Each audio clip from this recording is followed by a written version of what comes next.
Okay, this is the drum set as I bought at the yard sale. Pretty sad shape, but we're gonna fix it up.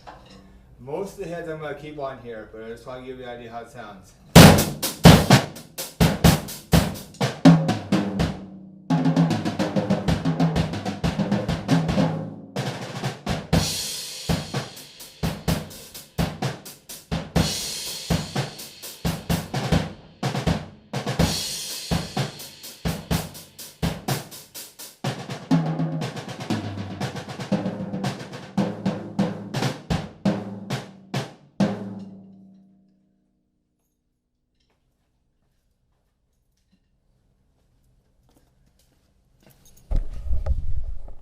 Okay, here's the drum set changed over now. The drums were mounted upside down, so I switched those over.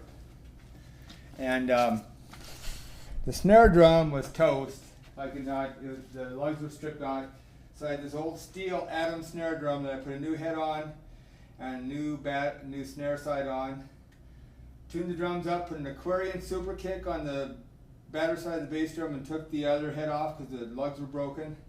And let's see what she sounds like now. Oh, my hi-hat came loose. Beating on it. So this is taking a $100 drum set and making it a little bit better sounding. Just some fairly simple changes. Tuning it. Let's see what we have now. Now this snare drum was like the other one, it wasn't even playable before. So now we have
So I don't normally like Aquarian heads, but these are all Aquarians all the way around. Aquarian Response 2s here.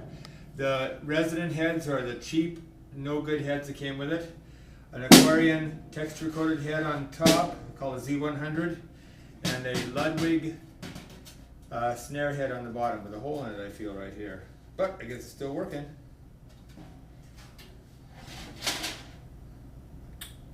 Yep, it had a hole in it, but sounds fine.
Tri-Flow.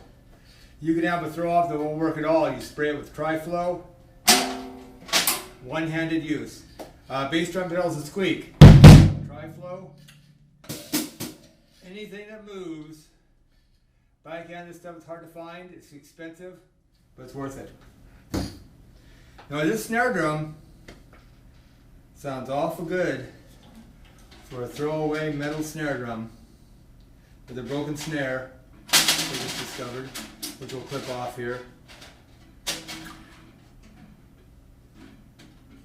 Interesting.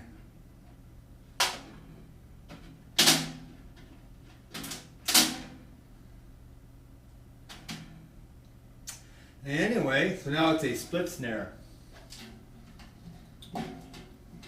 Let's see if it sounds just as good without the snare wire on it.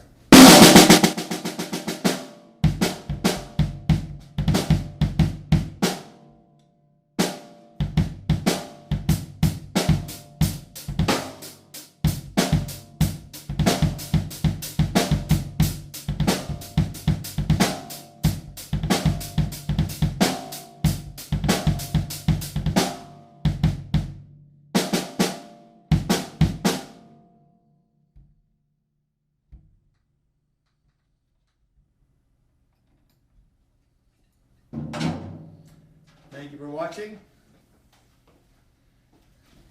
Cheap can be good.